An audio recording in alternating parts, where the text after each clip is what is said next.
Hello friends, welcome to my YouTube channel sky notes. Friends, आज के lecture में हम संस्कृत व्याकरण का एक टॉपिक वर्ण विचार व उच्चारण स्थान, इसके प्रश्न उत्तर देखेंगे। इम्पोर्टेंट क्वेश्चन है। और जो ये टॉपिक है वर्ण विचार व उच्चारण स्थान, इसके बारे में हमने पिछले लेक्चर में डिटेल से पढ़ लिया था। तो बने रहिए मेरे साथ। चलिए शुरू करते हैं। सबसे पहला क्वेश्चन है, एक मात्रिक स्वर है भवती। एक मात्रिक स्वर कौन सा है? तो ऑप्शन नंबर ए, जो ह्रस्व स्वर है वो एक मात्रिक स्वर कहलाता है। जिसका उच्चारण करने में क्षण मात्र का समय लगे वो ह्रस्व स्वर होता है, मात्रिक स्वर कहते हैं उसको। तो ऑप्शन नंबर बी इसका आंसर सही है। आगे है क्वेश्चन नंबर 2, तालव्य का उच्चारण वर्ण है। तो तालव्य का उच्चारण वर्ण है जय। इसमें हमने एक सूत्र पढ़ा था, इचु यसानाम तालु। तो उसमें च वर्ग आ रहा है, तो तालव्य का उच्चारण स्थान जय है। ऑप्शन नंबर सी इसका आंसर है। आगे है क्वेश्चन नंबर 3, कंठ का उच्चारण स्थान वर्ण एक नहीं है। अब इनमें से जो कंठ से हम उच्चारण स्थान करते हैं, कौन सा वर्ण इनमें नहीं है वो? तो इसका आंसर होगा ऑप्शन नंबर बी।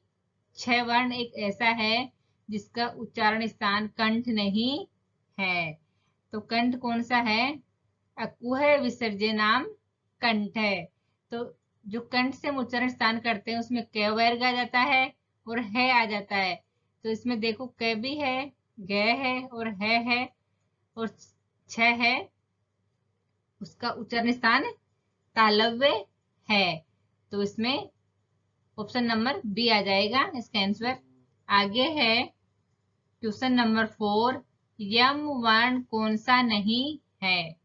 अब देखो यम वर्ण कौन से होते हैं? क, ख, ग और घ। ये 4 होते हैं यम वर्ण।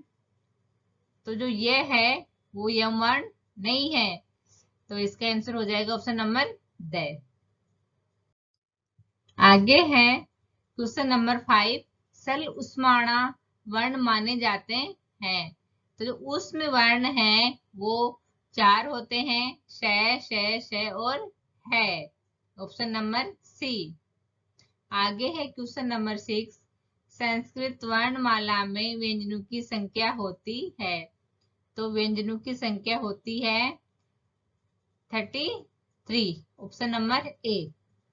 आगे है क्वेश्चन नंबर 7, किस वर्ण के द्वादश भेद नहीं है? कौन सा वर्ण है जिसके 12 भेद नहीं है? संस्कृत में 12 को द्वादश बोलते हैं। तो ई वर्ण है, इसके 18 भेद हैं। जो ए, ई, उ और री है, इनके 18 भेद हैं।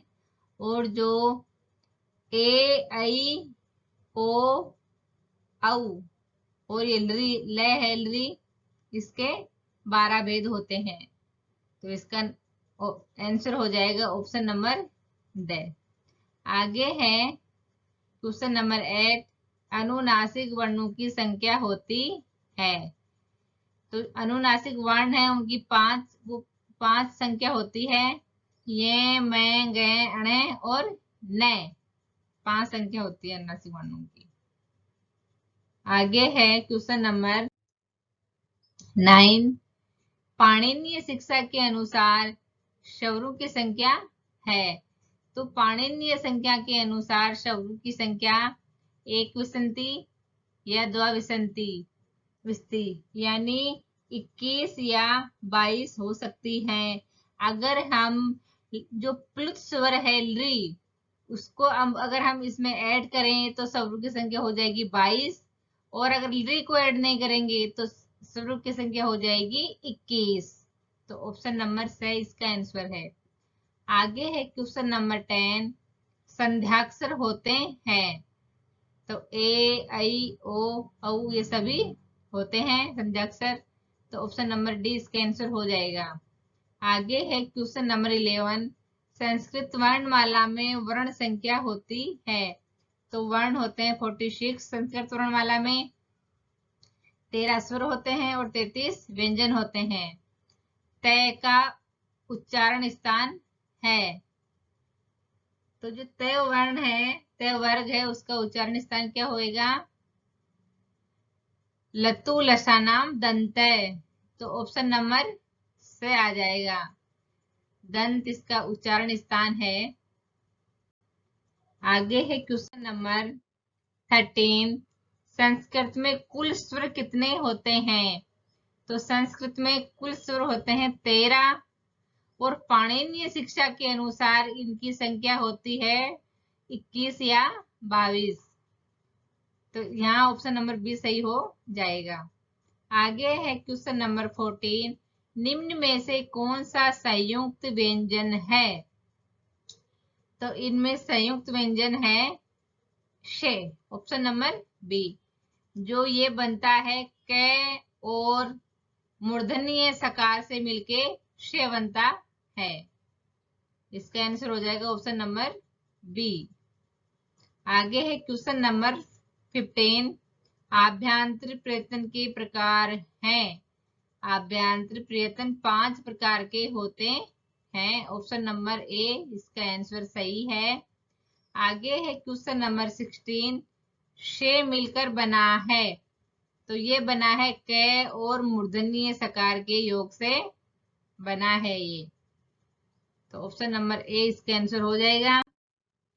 आगे है संस्कृत में अयोग वाहक की संख्या है। अयोग वाहक की संख्या 4 है, ऑप्शन नंबर ए। अयोग वाहक कौन से होते हैं? विसर्ग, अनुस्वार, अनुनासिक वर्ण और नासिक के वर्ण, ये होते हैं अयोग वाहक। इनकी संख्या होती है 4। आगे है क्वेश्चन नंबर 18। पै वर्ग का उच्चारण स्थान है, तो जो पै वर्ग है उसका उच्चारण स्थान ओष्ठ होता है, ऑप्शन नंबर डी। उपपदे उपधा मानिए ओष्टय, ये सूत्र है इसका, तो इसका ऑप्शन हो जाएगा डी, आंसर हो जाएगा। आगे है क्वेश्चन नंबर 19। मैं कौन सा वर्ण है? तो जो मैं है वो है स्पर्श वर्ण। आगे है क्वेश्चन नंबर 20। क वर्ग के वर्ण कहे जाते हैं, तो स्पर्श वर्ण कहे जाते हैं क वर्ग के जो वर्ण है वो।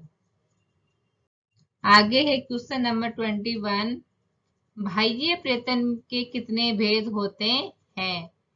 तो बाह्य प्रयत्न के भेद होते हैं 11 और जो आभ्यंतर प्रयत्न है उसके भेद होते हैं 5 प्रकार का होता है आभ्यंतर प्रयत्न, और बाह्य प्रयत्न होता है 11 प्रकार का। आगे है क्वेश्चन नंबर 22। पाणिनीय शिक्षा में वर्णों की संख्या कितनी है? पाणिनीय संख्या में वर्णों की संख्या है 63 या 64। आगे है क्वेश्चन नंबर 23। दीर्घ स्वर चुनिए, इनमें से दीर्घ स्वर कौन सा है? तो जो औ है वो है दीर्घ स्वर। आगे है स्वर चुनिए, तो स्वर है ओ, ऑप्शन नंबर डी इसका आंसर सही है। आगे है क्वेश्चन नंबर 25। ओकार ओ, इस वर्ण का उच्चारण स्थान बताइए। तो जो ओकार है इस वर्ण का उच्चारण स्थान कंठ ओष्ठ है। जैसे हम बोलते हैं ओ, तो कंठ और ओष्ठ दोनों होएगा इसका उच्चारण स्थान, ऑप्शन नंबर सी इसका आंसर सही है।